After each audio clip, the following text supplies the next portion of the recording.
কলকাতা থেকে মাত্র 500 কিমি দূরেই বাঙালির আবেগের আরেক অংশ, সমুদ্র, মন্দির আর ইতিহাসের শহর দীপুদার সেই পু অর্থাৎ পুরী।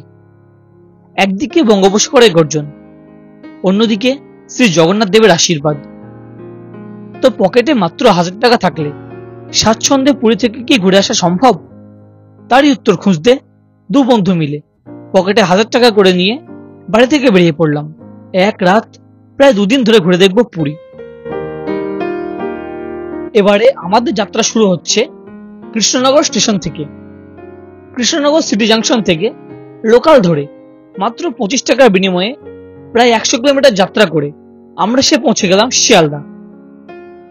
শিয়ালদার ব্যস্ততাকে কাটিয়ে বার হয়ে দেখি বাইরে শুরু হয়েছে মুষলধারে বৃষ্টি। এই বৃষ্টির মধ্যেই শিয়ালদা কোটের সামনে দিয়ে হেঁটে আমি এসে পৌঁছে গেলাম শিয়ালদা বাস স্টপে। এবারে আমার গন্তব্য শালিমার। ভাগ্যটা ভালো, এই বৃষ্টির মধ্যে শিয়ালদা থেকে সরাসরি শালিমার যাওয়ার বাস পেয়ে গেলাম। বাসে জনপ্রতি 50 টাকা করে দিয়ে মাত্র 40 মিনিটের মধ্যে আমরা পৌঁছে গেলাম শালিমার স্টেশন। শালিমার থেকে এবারে আমরা যাত্রা করব শালিমার পুরী উইকলি স্পেশাল সুপারফাস্টে। যেহেতু এবারে আমরা জেনারেলে যাত্রা করব, তাই শালিমার স্টেশনে প্রবেশ করে একেবারে ডান দিকে অবস্থিত টিকিট কাউন্টার থেকে সুপারফাস্টের টিকিট কেটে নিলাম।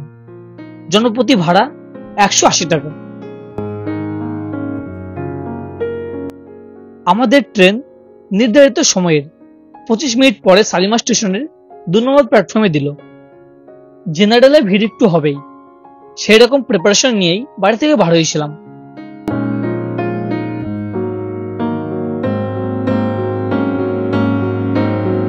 তবে শালিমার স্টেশনে জেনারেলে যাত্রী খুব একটা না থাকায় আমাদের সিট পেতে অসুবিধা হলো না। ট্রেনে উঠে পছন্দের সিট নিয়ে বাড়ি থেকে নিয়ে আসা রাত্রে খাবার খেয়ে উপরে উঠে ঘুমিয়ে পড়লাম।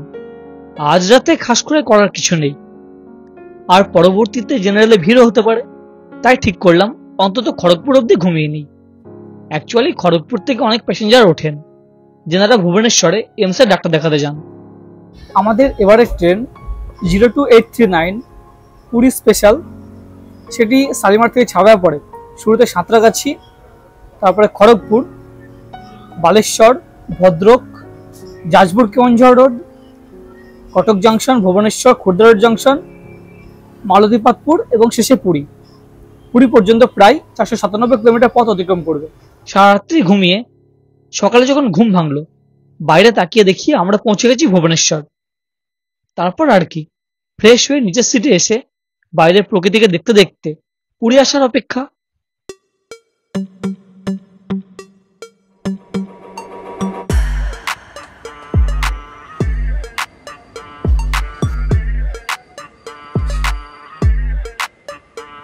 আমাদের ট্রেন নির্ধারিত সময়ের প্রায় 2.5 ঘন্টা লেটে আমাদের পৌঁছে দিল পুরীর 2 নম্বর প্ল্যাটফর্মে।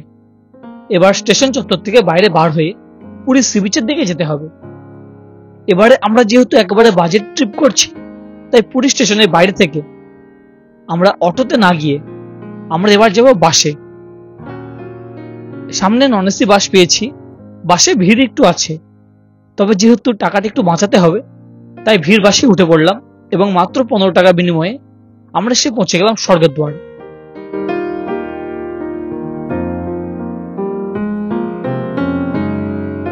স্বর্গদ্বারের কাছে বাস থেকে নেমে শুরুতেই হোটেলে না গিয়ে আমরা প্রথমেই ছুটলাম সমুদ্রে।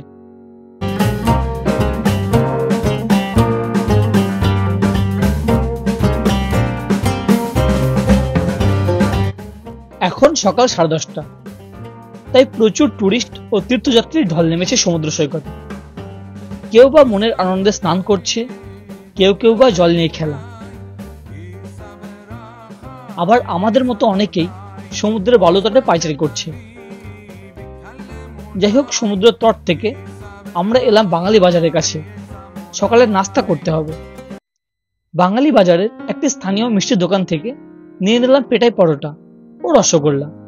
পেটাই পরোটা এখানে 20 টাকা করে শ, আর রসগোল্লা 10 টাকা করে পিস। সকালের নাস্তা সাথে নিয়ে বাঙালি বাজারের সামনে দিয়ে আমরা আগিয়ে চললাম কাকাতুয়া রেস্টুরেন্টের অপোজিটে যে রাস্তা, গৌরবাদ সাইড রোড, সে রাস্তা পথে। এই রাস্তাতেই আমাদের হোটেল। বাঙালি বাজারের কাছের এই বড়গাছিয়া গেস্ট হাউসে এর আগেও আমি থেকেছি, তাই আগে থেকে এখানে আমরা বুক করে রেখেছিলাম।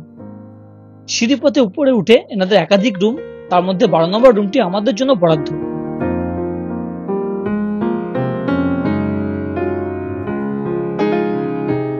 দুজনের জন্য এই রুমে ভাড়া পড়েছে 600 টাকা। রুমের সাইজ অনুযায়ী ঠিকই আছে। রুমে এসে ব্যাগপত্র রেখে ফ্রেশ হয়ে সাথে আনা নাস্তা খেয়ে নিলাম। এই রুমের দুটি সুবিধা আছে। এক, রুমে আছে ফ্রিতে সমস্ত বাসনপত্র এবং নিচে আছে অ্যাকোয়াগার্ড, অর্থাৎ আমাদের এবারের ট্যুরে জল কিন্তু কিনতে হবে না। সকালের খাবার খেয়ে বেশ খানিকটা রেস্ট করে এবার আমরা চললাম সমুদ্রের দিকে। পুরী এলাম আর পুরী সমুদ্রে স্নান করলাম না, তা কখনো হয়?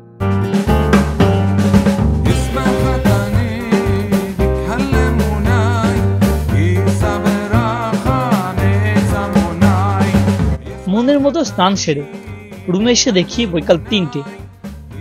এবার দুপুরে খেতে হবে। আমাদের হোটেলের পাশে বাঙালি বাজার, তা সে চত্বরে আছে প্রচুর খাবারের হোটেল। তার মধ্যে আমরা বেছে নিলাম কষে কষা বেঙ্গলি কিচেন। এখানে ভেজ থালি, ফিশ থালি, এগ থালি, চিকেন থালি সবটাই পাওয়া যায়। হোটেলে ঢুকে মেনু কার্ড দেখে আমরা বেছে নিলাম রুই মাছের থালি, 120 টাকা করে। 120 টাকার ফিশ থালিতে দিয়েছে ভাত, আলু ভর্তা, পেঁয়াজ লঙ্কা, পাঁপড়, ডাল, একটি সবজি, চাটনি এবং রুই মাছের পিস। এখন সন্ধ্যা। আমরা প্রথমে ঠিক করলাম হোটেল থেকে পায়ে হেঁটে মন্দির চত্বর যাব। তো প্ল্যান মাফিক ধীরে সুস্থে গল্প করতে করতে মাত্র 10 মিনিটের মধ্যে আমরা পৌঁছে গেলাম মন্দির চত্বর। হাজারো তীর্থযাত্রীর ভিড় জমেছে মন্দির চত্বরে। তবে আমি যেহেতু প্রবেশ করতে পারবো না, তাই বাইরে অপেক্ষা করতে লাগলাম। আর আমার বন্ধু মন্দিরে প্রবেশ করলো।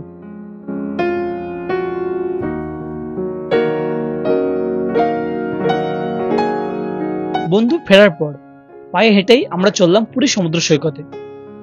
সন্ধ্যার পর পুরী সমুদ্র সৈকতের এক মায়াবী রূপ তৈরি হয় এবং সেই সৌন্দর্যকে কাছে থেকে দেখব। সৈকতের অজস্র দোকানের মধ্য দিয়ে ঘোরাঘুরি করতে করতে বেশ খানিকটা সময় অতিবাহিত করে চলে এলাম আবার হোটেল। সারাটা দিন প্ল্যান মাফিকই কাটলো। পুরী ভ্রমণের আজ দ্বিতীয় দিন। হোটেল থেকে চলে এসেছি পুরী সমুদ্র সৈকতে। সমুদ্রের ধারেই সকালটা বেশ কাটবে।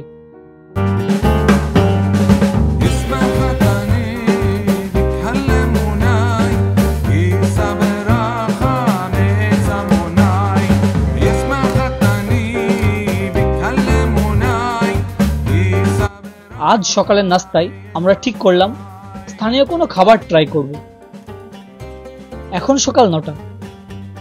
চলে এসেছি পুরী স্বর্গদ্বারের কাছে। এখানে এসে দেখলাম এক দাদা দহি বড়া বিক্রি করছে। বেশ সাজিয়ে গুছিয়ে দিল দহি বড়া। এক প্লেটে 20 টাকা করে নিয়েছে।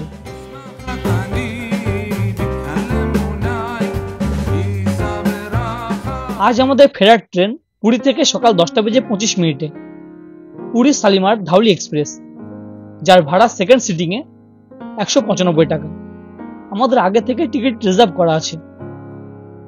তো বন্ধুরা, পকেটে একেবারে স্বল্প টাকা নিয়েই এভাবেই আমরা ঘুরে দেখলাম পুরী। এই পুরী ভ্রমণের অভিজ্ঞতা আপনাদের কেমন লাগলো অবশ্যই নিচে কমেন্ট করে জানাবেন। সাথে থাকবেন, দেখতে থাকবেন এবং চ্যানেলটা এখন সাবস্ক্রাইব না করে থাকলে আজই সাবস্ক্রাইব করুন। অনেক অনেক ধন্যবাদ।